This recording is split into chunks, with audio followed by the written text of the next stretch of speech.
Hey guys, this will be video 23 for the how to design build a 59 Korina gold top Les Paul replica using Stuart McDonald templates. And as I mentioned in one of the past videos, this is a chevron book matched, not just a cap. This is the entire guitar body is a chevron book matched.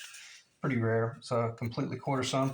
And the reason I hit some of those details is because if you're just tripping up on this video, this guitar build has been going on forever, over a year, if not a year and a half. But I did video 21 and video 22 over the past month or so. And I kind of recapped what this build is. So if you want to know about carving and how to use the StewMac templates, go to video 21. If you want to go to like neck design and neck build and construction, all that, that's going to be in the very early series. But one thing I will clarify, anytime I'm doing a 59 replica, I'm doing a 17-degree pitch headstock, whereas the StewMac templates that you will get, their template is a 16-degree pitch headstock, and that's not historically accurate. They're supposed to be 17. Now, 16 actually is probably a better design, or it works fine. But I like the idea if you're building a true spot-on replica, let's go ahead and go as historical as we can, other than what might be a mistake. And one of the primary reasons I'm doing this video or starting this series back up is because the Flying V is in the spray booth. It's hanging in the booth just drying because I've got the Flying V Stinger completely finished, as well as all of the clear coat is sprayed to top that body. So that guitar is, I can't do anything with it. And when you get to that point, well, you either go on vacation for a week or you build another guitar or work on another guitar. And I like having kind of like multiple projects, because if I get just like that situation there where I can't do anything with a particular guitar, well, I can just shelve that guitar and pull out a different guitar and work on that one. But and the reason I didn't cover talking about doing any of the Stinger work on the Flying V build is because I knew that I was about to do the Stinger work on this guitar, and it's the exact same order of operations, and so let's talk about that. But before we do that, now let me stay on point, because I think this is the sixth, if not the seventh time I've done this video, and I'm talking 15, 20, 25, 30 minutes, and I erased them. So it's going to be really difficult for me to stay on point unless I'm looking at the table and just removing items. So let's do that. Let's back up. And so what I'm going to cover in this video is I'm going to be talking about how to do a gold top, and how to sand it, how to brush it with a bronze brush and distress it. What else is on the table? I'll talk about how to use tape to do the actual Stinger on the back. And then might talk about the fretboard a little bit, because this is some of my real old stock Bolivian rosewood quarter sawn. Might talk about that briefly, but doubtful. So let's talk about the Stinger and how to do that. So that's what this video should entail by the time it's all over. I may spend a little bit of time talking about binding, but doubtful, because I covered that in some past videos. Okay, so the base coats are all sprayed, all the clear, before you do any of your black work. And the whole idea about doing a Stinger is you're simply working with positive and negative space. You're creating negative space within this area, and therefore that's the reason I have these two templates up here versus the actual positive space templates. But basically, after you've got your base clear coat down, and then you make the determination, yeah, I want to do a Stinger for certain, then you're going to want to tape it off. And when I talk about a Stinger, what that means is, if this is, regardless of what species of wood this is, I want to see that species of wood continue up and around the guitar, the whole headstock, and only have the actual face overlay and the Stinger. We'll call it an overlay, but it's not an overlay. But where I'm going with this, when I build my guitars, I don't use a Vulcan fiber. I don't have some sort of like black material that I glue down. All of that is nitrocellulose lacquer. The top, typically this is maple.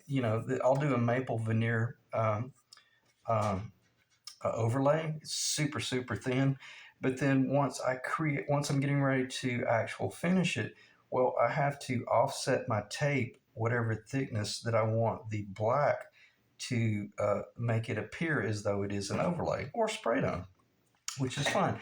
But when it comes to the back, I don't want the back stinger to overlay into the thickness of the headstock.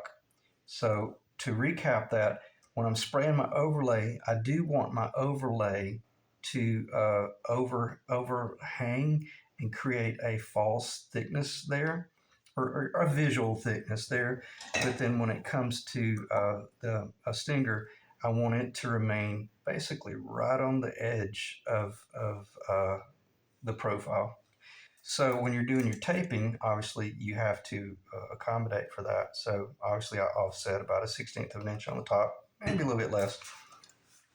But then when I'm taping for the stinger, I'm making certain that the tape, because see, this does have an eased edge.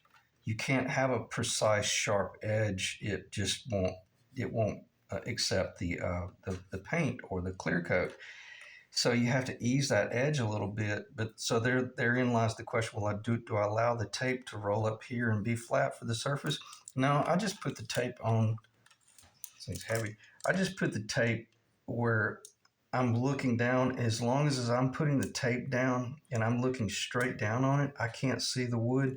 I know that I'm going to get a really beautiful stinger that looks like the stinger was intentionally just placed on the back flat surface.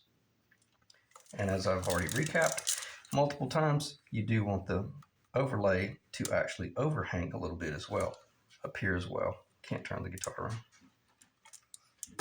Okay, so sorry about the poor camera work there. Okay, and it's still on the table, so apparently I haven't talked about it enough to really clarify. So you're either working with positive space or negative space, and you can, usually what I do is I just put masking tape in the areas where I know it's going to be painted, and then I'll lay these templates up there, and I'll take an X-Acto knife, an extremely sharp X-Acto knife, and I'll just typically I will mark it with a real fine pen, and then I'll just lay these over to the side, and then I'll X-Acto knife out the actual. I'm sorry, it'd be easy to show you this. I would have the guitar turned the other way, and I'm X-Acto knifing. I'm actually pulling in that direction there, and then I'm pulling in that direction right there, and I'm just X-Acto knifing out the actual stinger, and then leaving the tape on the side, and then try not to cut into the wood too much, but it's okay if you score into the lacquer just a little bit, but not much. So that's a hand cut stinger, which is pretty cool. And then so you can either work with those templates right there, the positive space, or that. I probably should consider those more of like a negative space template, or you could work with these. We'll call these the positive space templates, where you have the tape,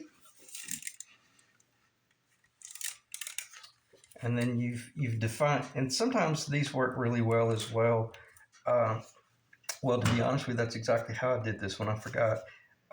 Because I've already drawn this and laid it atop my wood or my neck, and I realized, wow, yeah, I love what I see there. Well, if I love what I see there on construction paper, then I know if I put this up here and make certain that I get it on center line, then that's exactly what the guitar is going to look like once I do that work. And that's how I did it. I held this by hand, and then I X-Acto knifed out around that. Okay. I could have used the Les Paul Custom because this is an actual 1980 Gibson Les Paul Custom that I restored, and I can't remember. No, I didn't put a stinger on that guitar. I can't even remember if I did paint that guitar. It was all black. I'm sorry. This was just done for another build. So long story short, they're the same. Even though one's a Flying V replica and this one is a Les Paul Custom replica, they are an identical, roughly 4-inch radius. And I could have used this, but I would have had to have made note where I was overhanging, so that I didn't risk. Well, the most important thing, make sure you find the center of your neck. Okay, because the last thing you want to do is do all this work and then remove the tape and realize your stinger is off enough that you can see it is off. That'll be a disaster. So make for certain that you find the center. Okay. Then you're able to put that up there and cowboy your way to the finish line. Okay, get these off the table so I don't talk about them a 10th time.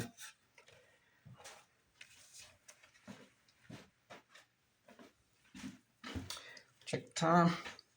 10 minutes. I don't know how these minutes, it takes forever for me to explain anything. Okay, so what prompted this video, as I had mentioned, I hope I mentioned it in the beginning. If I didn't, I'm going to have to be repetitive here. I'm pretty certain I did. As I was working on the Flying V, I sprayed all the Flying V. It's in the paint booth. It's having to dry.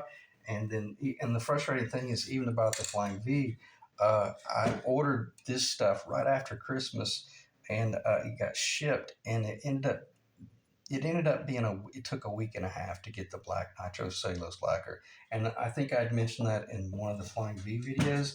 If there was anything that I did not need to be delayed out of the entire order of that job, whether it was the tuners or the bridge or anything, it was the black lacquer. That's what I needed the most. And unfortunately, that got delayed almost a week and a half, it seems like, because you can't spray all your final clear coat until you've got your stinger sprayed. Hence the reason I'm doing this video, showing you once all this material comes off, then I'm going to be ready to spray my clear coat, and this will be moving very close to a finished job. If you try to spray all your finished guitar and then come back later on and spray a stinger, you're always going to feel that stinger. You're going to feel it, and it's going to drive you crazy. Okay?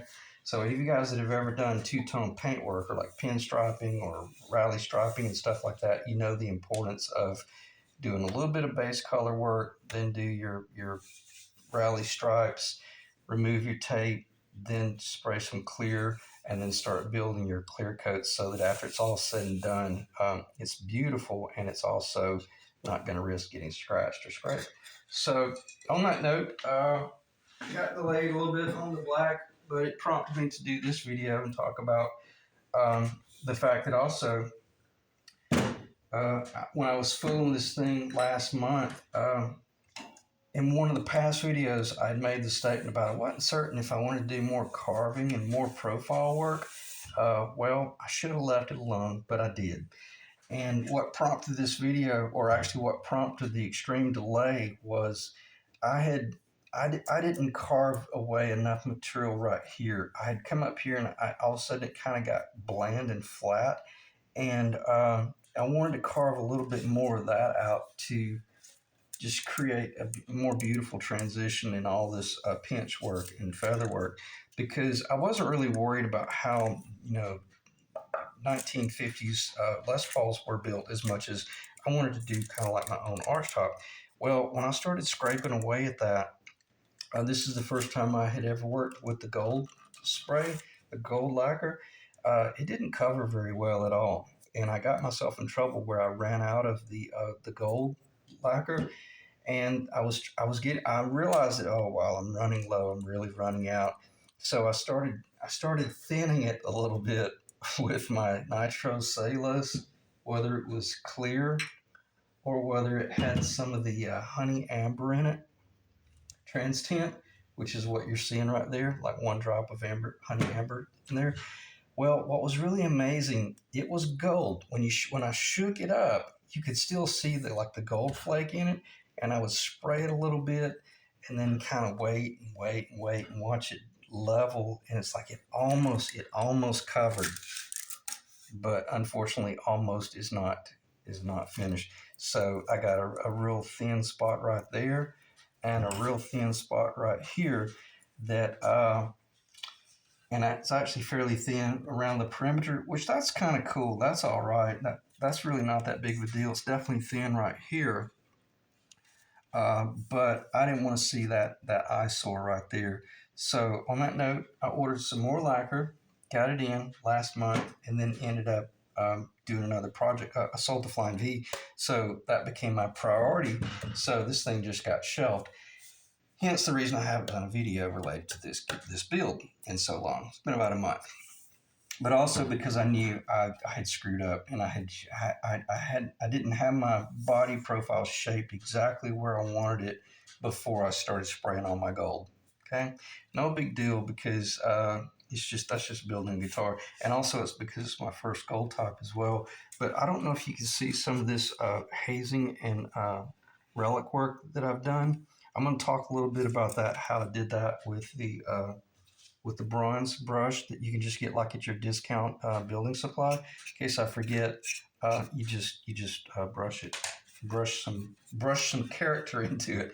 But what happened is when I mixed up that cowboy super weak gold top formula, it was not green.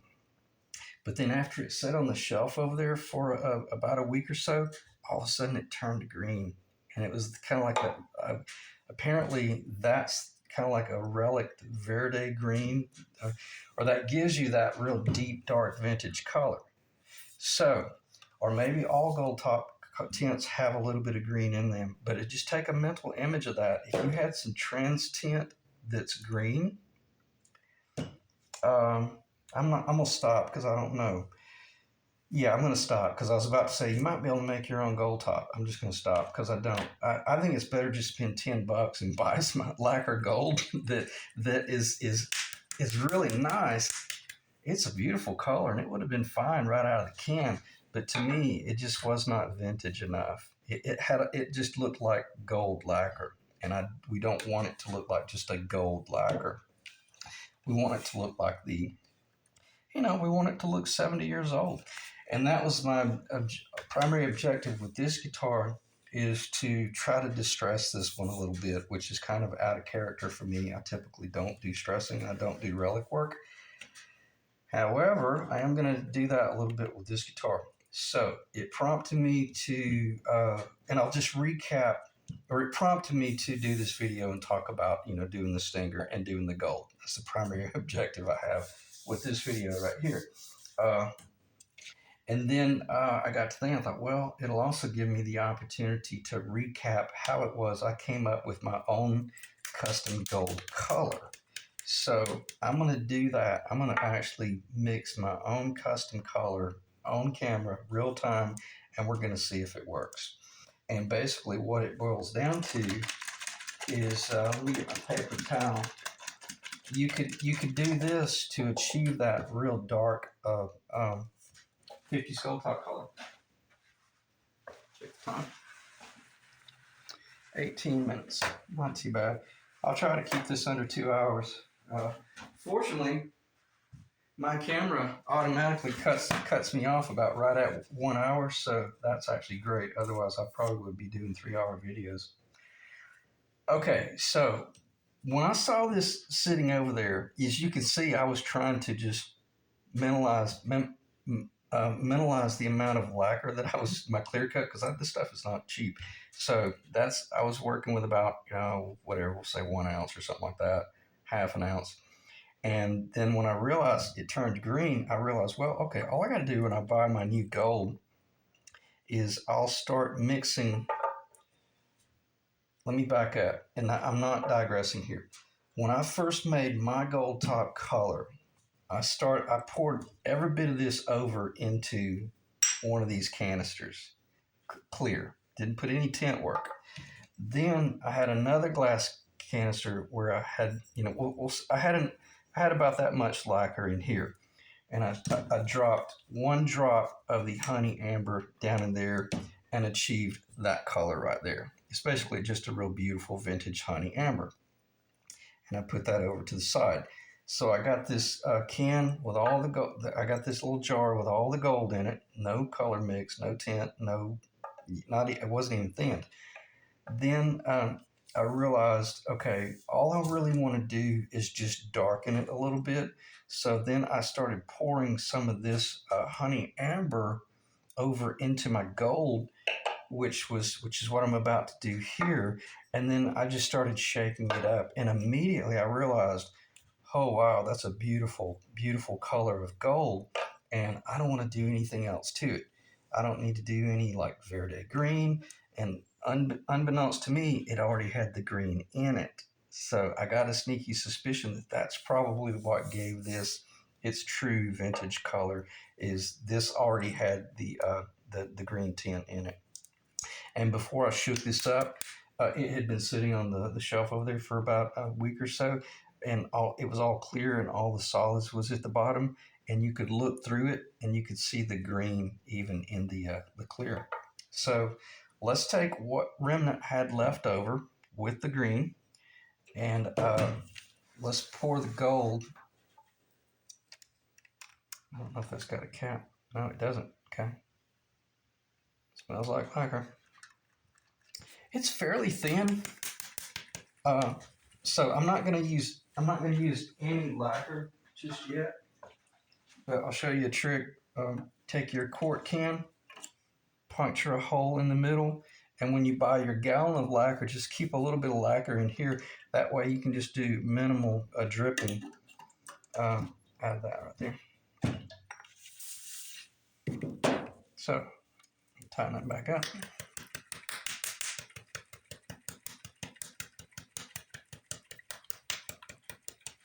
Should be good.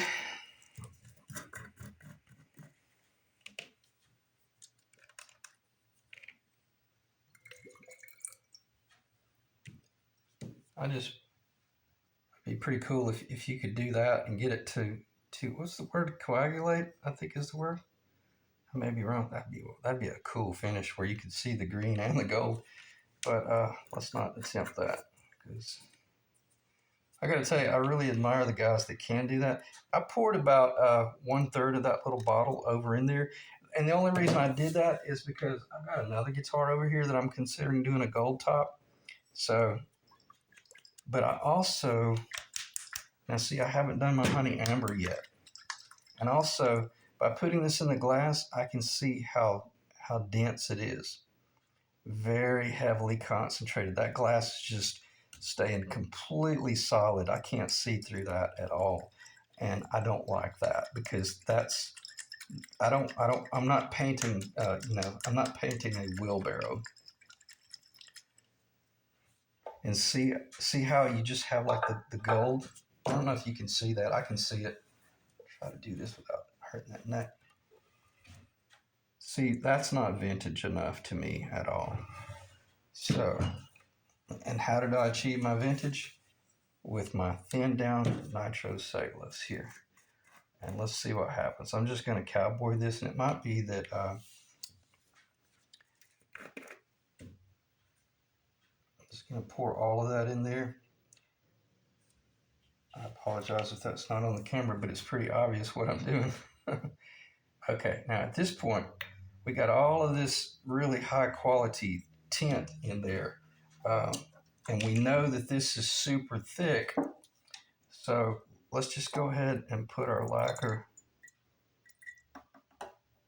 See, I can even squeeze that a little bit.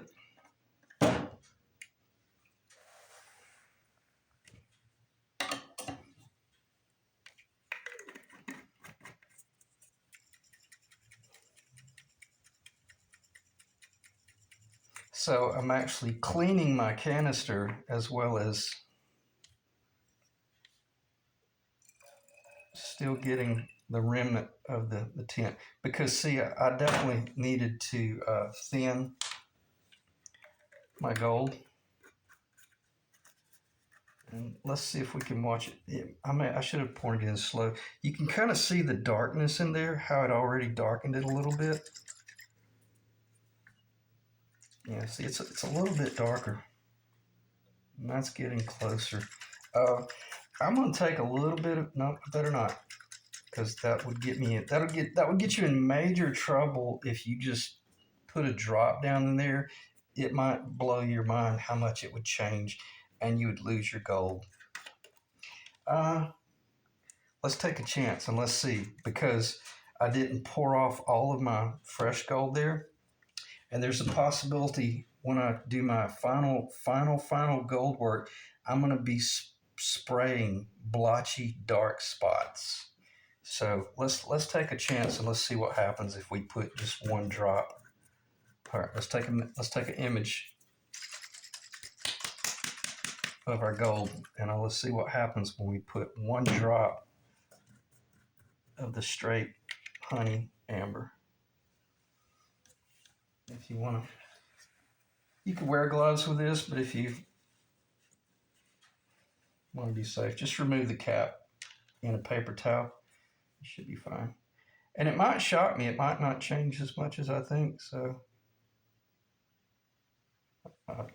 it's tempting to just go, it's probably not going to be too dark. Just put 2 or 3 drops. You do that, and it'll turn brown. Stuff is unbelievably concentrated. You can see how dark it is. And that's where you want to keep it away from anything you're working on. All right, so that's a good indication of what the color was. No, not anymore, because it's already mixed a little bit. Let's see what happens. Yeah, did you see how quickly it turned dark? Wow. Oh, wow, yeah, that's awesome. Now the question is it too dark? I don't think so. I think it'll be okay. Because what I'm about to do is, it should be great. But this is all the more reason why, if you're building a guitar, keep a very accurate formula that you're mixing, because in the event you go back later on, or maybe you sold this guitar and you're always thinking, oh man, I can't remember, did I put 1 drop or did I just pour over half an ounce that was tinted and stuff like that? And when you try to go back and match it later on, you'll be way off. Now, what I'm looking for now is how quickly does the glass start getting clear so I can see through it. And it just now got to the point where I could kind of see through it. And that's probably an okay mix to spray, but I'm going to thin it just a little bit more, not much, because it took it quite a while. That's a good looking color. This is probably a good way to do this as well. Well, I can't get it to.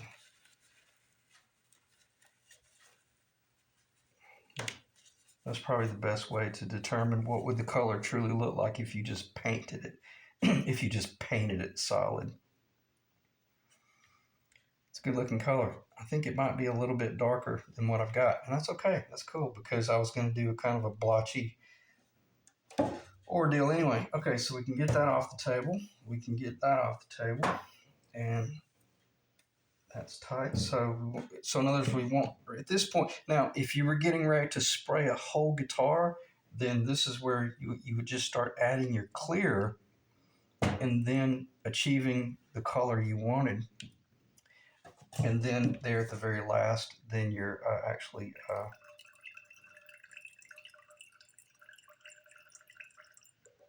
cutting it a little bit.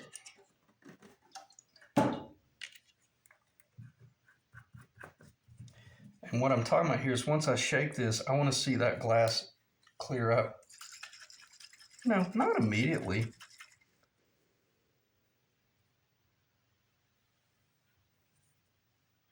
I could see through it seconds ago. I don't know about you guys on camera. It might be deceiving the camera eye into thinking that it's not clearing up, but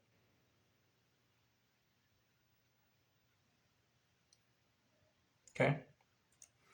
And then it's a good color. I like it. Let me pause and let me pause and I'm gonna shoot a little bit of lacquer and see what happens. So let me pause and I'll be right back. Let me jump back in for a second before I shoot this gold, and let's spend about 5 or 10 minutes talking about some fairly important things that once I spray that paint on there, or the nitro, I won't be able to talk about, and that is how do you do more of a vintage finish, or a relic finish, or a used finish, whatever you want to call it. So what I'm going to do, I'm going to try to get as close to the camera as I can and do a bit of a visual record, make a visual record of the guitar. where it is, because in the event I, I spray this thing and I spray the entire guitar and I don't like it, then I'll be able to look at it in the video when it was dry and determine whether or not I want to sand most of it off.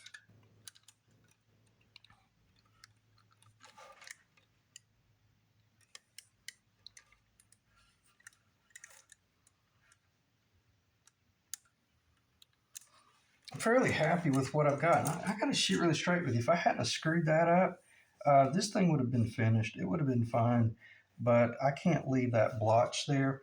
So, what if you get in a situation like that? Ask yourself, well, what is the location? And if it had have been right there, and I was going to do a poker chip, this is not a poker chip, but if you were going to do a poker chip there, well, then the hell with it. Just cover it up. Don't worry about it.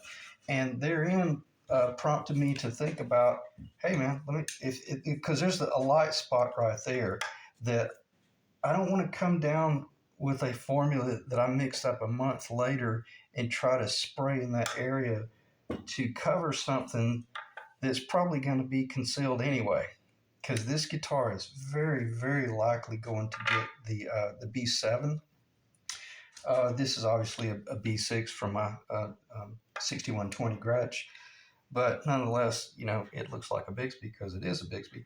And all the more reason, to restrain yourself from doing too much machine work on the front end, as I may have already clarified, because if you have drilled for those anchors, now you're having to determine, well, the Bixby's not going to hide. The Bixby might conceal one anchor location, but it's not going to conceal that one if you tried to come in and, epoxy in a dowel and repair it and spray it. A lot of times that stuff, you turn it in the light and you'll see it. But if you did not drill for it, then all the better. So, or you might want to ask yourself, maybe I definitely am going to do the hardtail, and this will give you an idea of what the guitar looks like as well, and what will it look like with the gold knobs. And again, I've already done this in video 22. This is video 23, yeah. But you can start asking yourself, what's the deal? If I start loading this thing up with, in other words, if I finish the guitar in a rough state, maybe those things aren't even going to matter. And if you want to know the truth, if I knew that this was just going to be a player's guitar that I was going to keep, I probably, if I could have gotten one more coat of spray out of that remnant cowboy leftover green gold top, I would have gone with it. Or either I would have come up here and just done a little bit more heavy distressing. But I knew it was in a location that if I distressed that, that's not typically a natural location in the guitar that is going to receive natural distress. If it had been in that location right there, yeah, it would have been okay to have wire brushed it all the way down, or I should say bronze. Make certain you use a bronze brush. Bronze brush it all the way down to raw wood, and that would have been a safe location. But that's a location up there. Even the untrained eye would look at that and go, what happened there? It wouldn't look like a natural location where it was just, naturally worn. So anyway, sometimes by loading it up a little bit, and that's what I love, having these items on the table, it helps me kind of process through, am I overthinking things? Which I don't think that's a bad thing to overthink, because if you do overthink it, it guarantees that you assessed all the unknown situations that could arise. So, okay, so you got this guitar that you just sprayed. You let it dry for a day or two, however long your lacquer requires. Come in. I go ahead and come in with a 220. A 400 will work you to death on this, especially if you've got any orange peel. You got to get that orange peel out. And I learned my lesson a long time ago. Don't sand in circular motion. You'll create a lot of swirl. Just get very comfortable on the front end, sanding like with the grain, even though you're not sanding, wood anymore. You're sanding lacquer. But I've just found that it works better to sand that down to I need a finished guitar. And I'm just kind of doing very feather light sand work. And see what I did, I messed up a little bit on the very front end. I sanded just a little bit too heavy right there, and I went through my lacquer.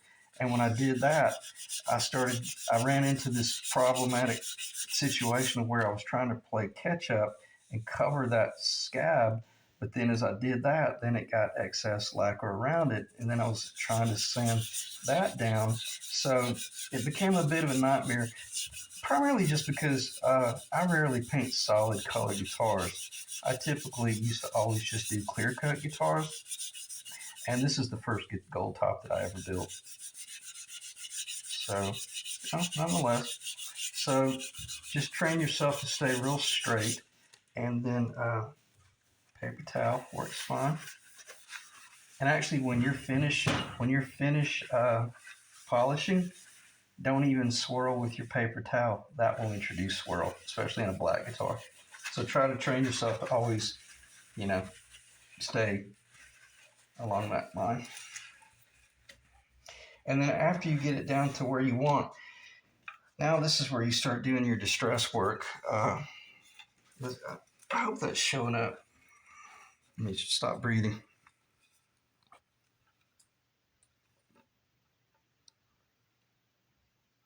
I don't think it's going to show up. There's some really beautiful, like it almost looks like natural cracking, but also all it is just a bronze brush where you're just coming in and cutting. And obviously, you definitely do not want to do any swirl here, but you want to just start working some of those scars into it. I'm sorry, that might not have been on the camera.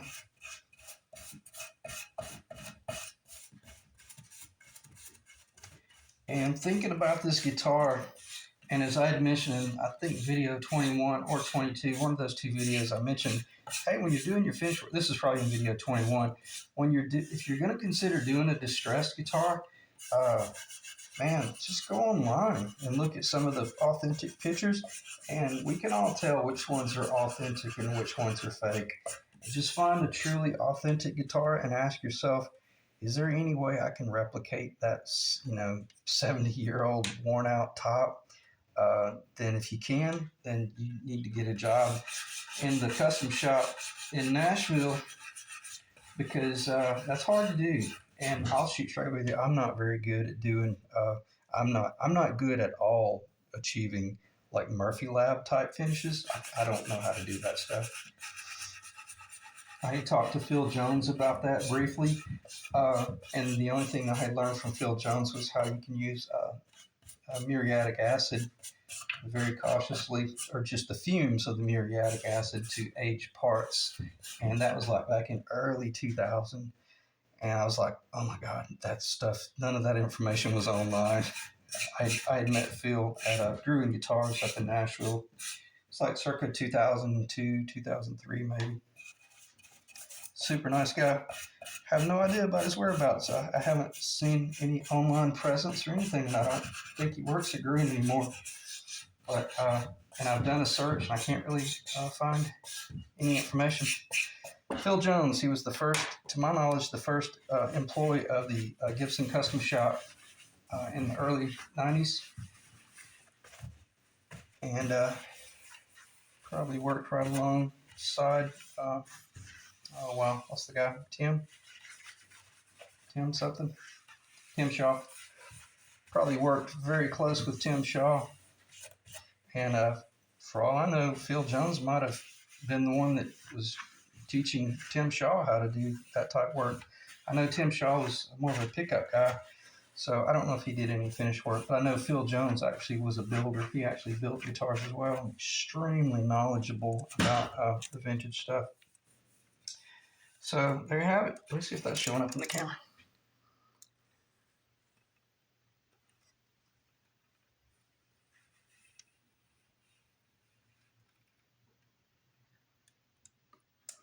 It's hard to tell. I hope it's showing up. I can see it. I gotta tell you, man, it's awesome. There's a part of me, if I hadn't F that up, God, this thing would have been finished. but it's not. So, and if anything, what I may do, I did do a little bit of a sample right there. I may just come in here and just go with a little bit of spot spraying, because this is what I love about these little discount Prevol sprayers. You can mix up whatever you need, and then you could come in here and just do a little bit of feather work, and then maybe some perimeter work. In other words, I'm not going to try to spray the whole guitar, unless when I spray that color, I love what I see. And if it automatically goes ahead and gets a little bit dark, I may go ahead and select uh, vintage mode, and I might just go ahead and do some accent spraying, like spray most of this area in here a little bit darker, or spray this area in here a little bit darker, but I'm not going to spray the whole guitar.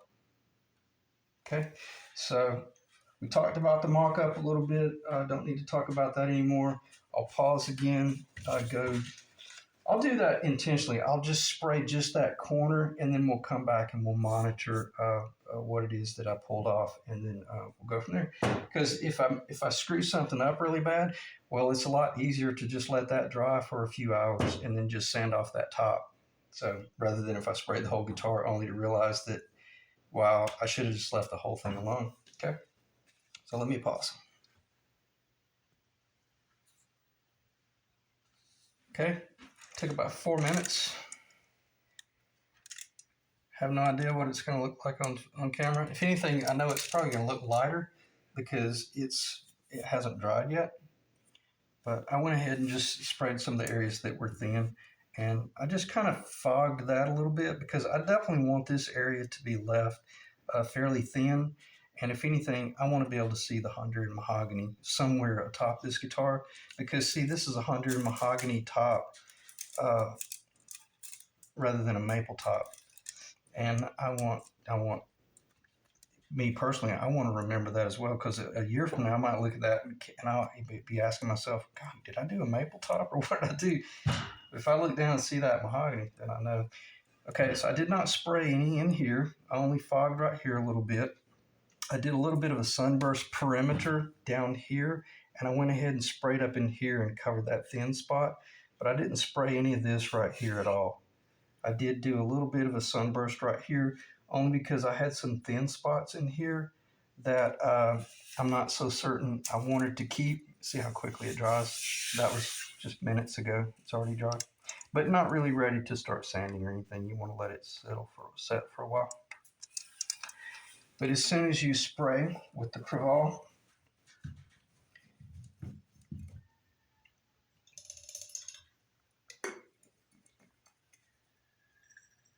shake it just a little.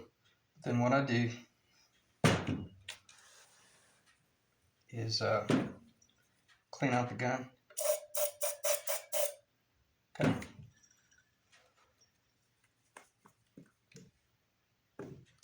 And I'll do it in a second, but also, so I sprayed whatever was in the nozzle back in here, because that's when you're like splitting hairs and you're trying to save material. You don't want to waste any of that, but you got to clean your little gun. So 1 or 2 shots there, and then spray into this.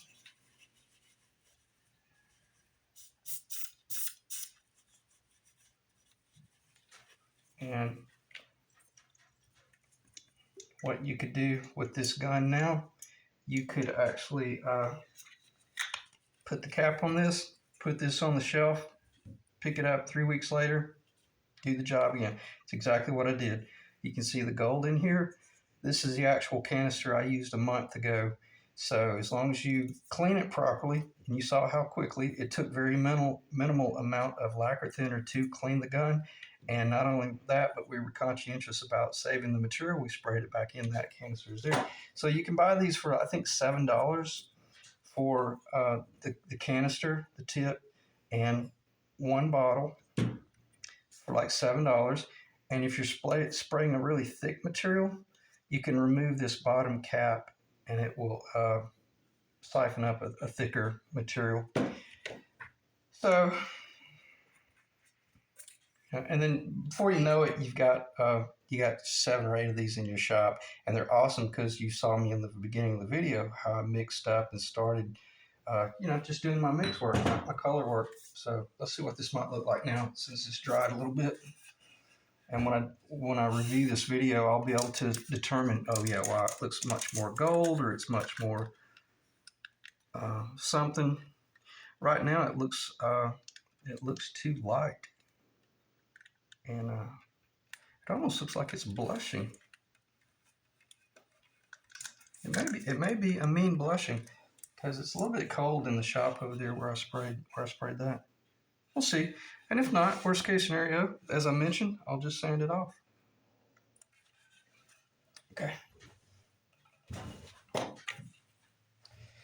I don't think there's anything else to talk about because what I'm going to do is just kind of fool around with that. And then, okay, let's say this. If it did a mean blush on you, what you would do now is just take some like a baking soda or maybe just a little bit of Ajax or Comet, and then a little bit of Dawn dishwashing detergent, and just let it dry for about an hour, and then come in with a real soft Brillo pad and just kind of wash it a little bit. And then after you've washed it, then you can sand it. Because right now, if it did a mean blush and you started sanding, I'm pretty sure that's what it did. I think it might have. See that right there? Yeah, that it did. It a mean blush. Okay, so that's awesome. We got to see that on camera. So probably what was the cause of that?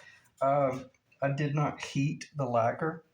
It's too cold because I'm in my basement shop. That's probably like 60 degrees, and just in warm water, not on the stove, but just real warm. Well, you could use really hot water, not boiling, but then just really hot water, and set it down in the water and warm it up a little bit, and that probably would not have blushed. So that's pretty cool. So I'll leave that on camera. I screwed up my gold top guitar, but if you what I mean blush is, it comes right to the surface, and then you just wash it off, and then you go from there. Okay. I'll pause I would pause it and go wash that and then clean it, warm that up and then go from there. But I don't want this to end up being an hour-long video because it's probably already getting too long. That's not too bad. 47 minutes. Let me pause and think about, just think about the job, and then regardless, I'll come back and either end the video or either I'll come back and with a second spray on it.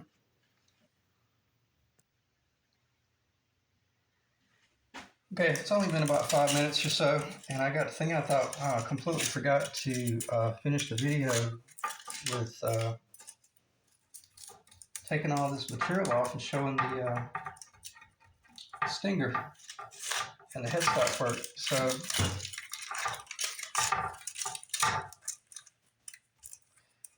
aluminum foil works really good for if you're doing paint work, and I'll give you a little bit of a trick here.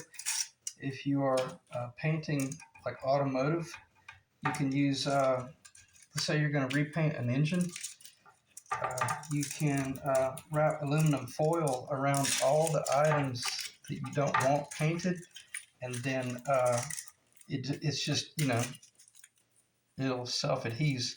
In other words, you don't even have to hardly tape it. Let's say that was a hose coming off a carburetor or a fuel line or something.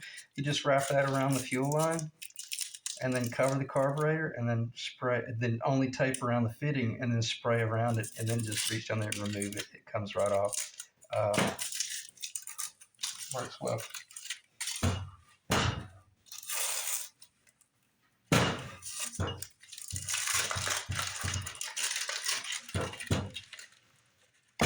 Sorry. I'm still not 100% certain I'm going to upload this video. I'll watch it and see. If it got uploaded, it's going to be another one of those videos where it just barely passed. This is where you want to be real careful. Now, I just took a blow dryer and I heated this a little bit. Not much, just a little bit. Let me look at the job and make a determination of how I want to do this. Okay, I can can leave that. That's okay. That was the base. That was. Let's go ahead and take a chance. One thing I did do, I sanded that tape a little bit where it was painted, so it should be a real pretty separation.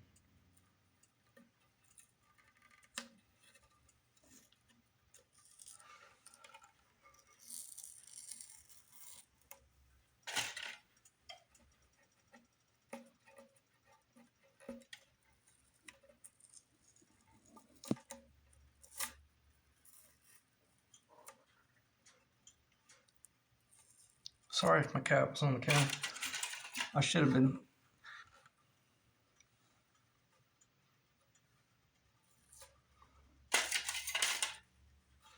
I wouldn't recommend doing something like this on camera because you need to be actually watching every move you make to make certain you're not tearing the stinger loose. But I've done this a few times, so it's fairly safe.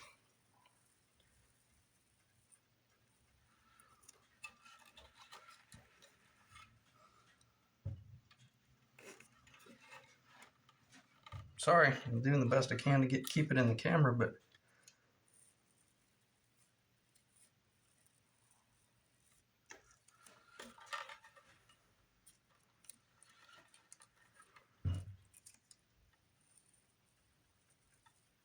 looking good. It's a little bit bleed through, but not much. And you can see on the top here how it's leaving that real cool little artificial overlay. Very nice. I'm happy with that. And let's see what it looks like here if we keep from dropping it off the table. Yeah, that's going to be beautiful once you come in. And at this point, don't be tempted to start sanding and scraping and detailing. Just really slow down. If there is a problem, correct it, but don't start trying to redefine anything too much. Maybe a little. Like right here, I can see I could do a little bit more black, so I may put some more tape on there, and I might do a little bit more black. But all I'll say is just, as I say, work your way to the finish line. But very quickly, you want to move to the state of doing clear sealing or clear coating.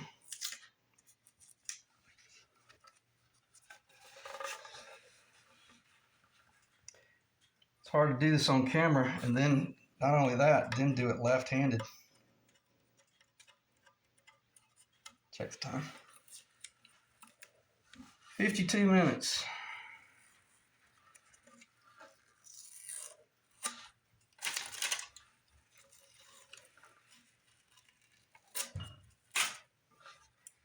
I think I had mentioned in one of the videos that I erased because I was talking about the Stuart McDonald templates. I'm not affiliated with Stuart McDonald, nor anyone else for that matter. And when I started my YouTube channel, I never once had the intention of trying to monetize. And I've always done everything I could to make certain that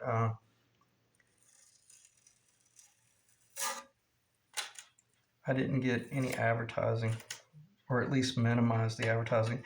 And there were a few videos that I did that blew up and I got a couple of thousand views, and then just it was beyond our control. See, a lot of you guys may not know this, but even if we select non-advertising, doesn't matter. If your video blows up, and I'm talking about if it gets over 500 to 700 views, they're going to start advertising on it, and you don't get compensated for that.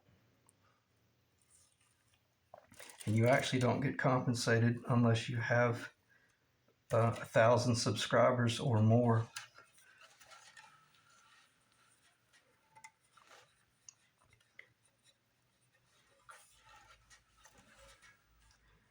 So that's what I better be careful not to start scraping on that.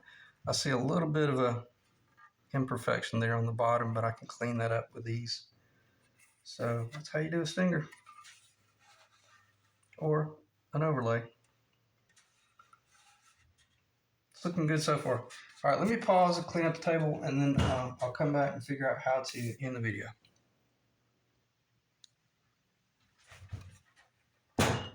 Show you a trick here. You have very much defined your fretboard location and the nut location, and you should, any paintwork you do, there is going to be a mill thickness there. So typically what I do is I will put masking tape down across that line.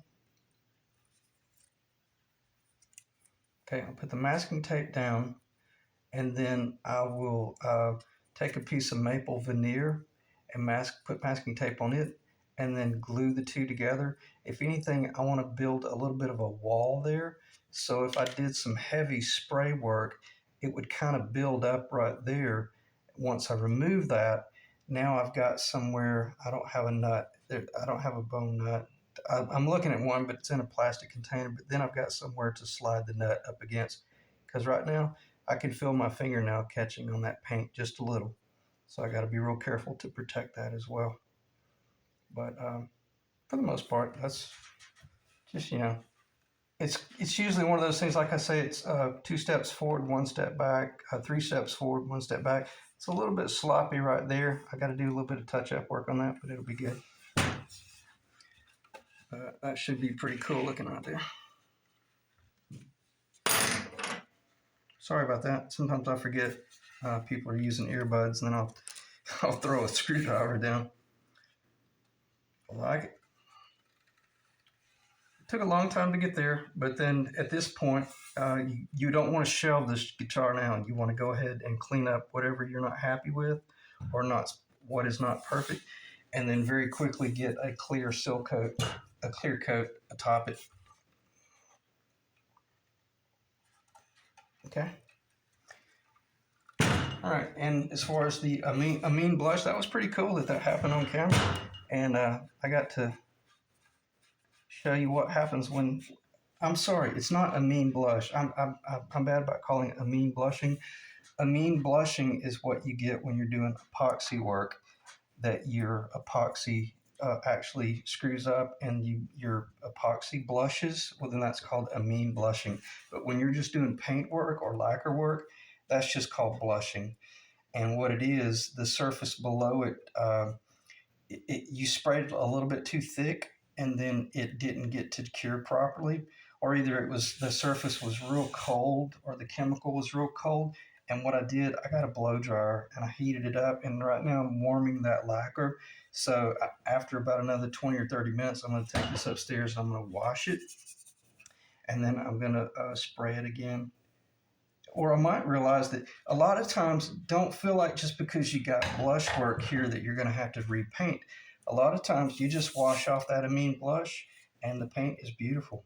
So don't let that scare you if you get in that situation where you get blush work or blushing problems.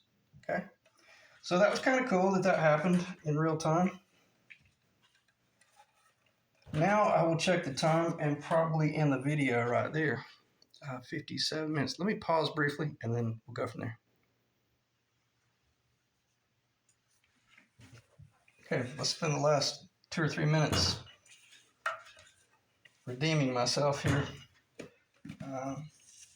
Fresh water, just a little bit of detergent, not much. A little Brillo pad, a little bit of Comet on there.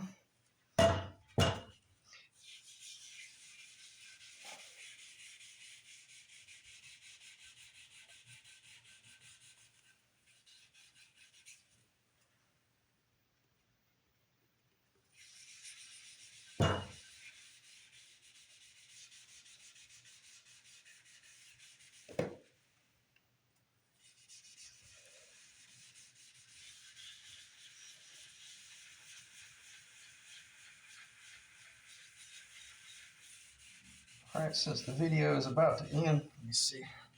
It's amazing. I don't even have time to look at the camera. Okay, I'm putting some pretty serious pressure on that.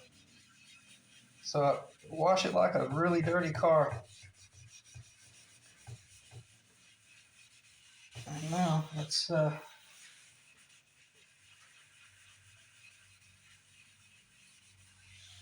the camera doesn't cut off, especially before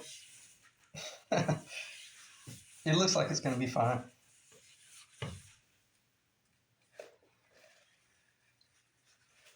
I I'm definitely rushing it, but it looks like it's going to be okay.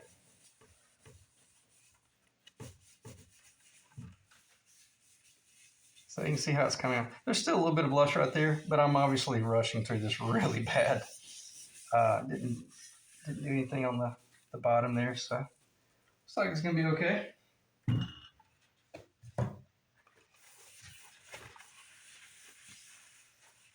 So yeah, see, there's still a little bit of blush right there, but I'm obviously just because I didn't really scrub on it very much. But that's what happens if you get blush. You just have to clean it and go from there. I'll pause and then see if I can finish the work and then try to come back and hopefully the camera won't cut off.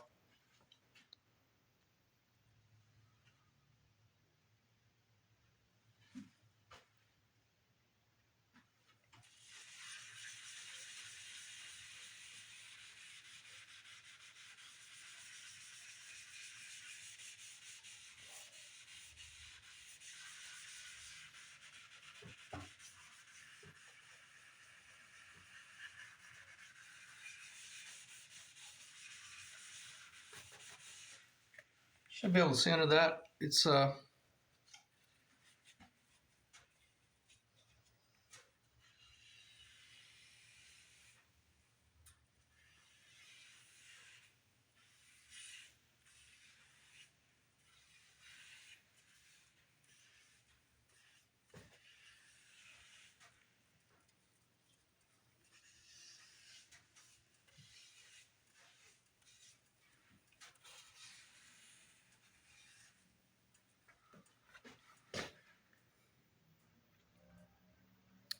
Oh, I'm sorry. I thought the camera had turned off. I thought I had lost the video. I apologize, but it's actually an hour and 1 minute. I thought it was 1 minute and 36 seconds. Okay, so at least I didn't start cussing really bad because I'll shoot straight. I was absolutely pissed off because I thought that I had lost the camera for the video. So anyway, let's just see what we got. Still a little bit of blush there, but nonetheless, it's fairly close to coming together. The perils of building a guitar on video. So it's pretty close. And then what I'll be doing now is doing some more washing to get the blush off.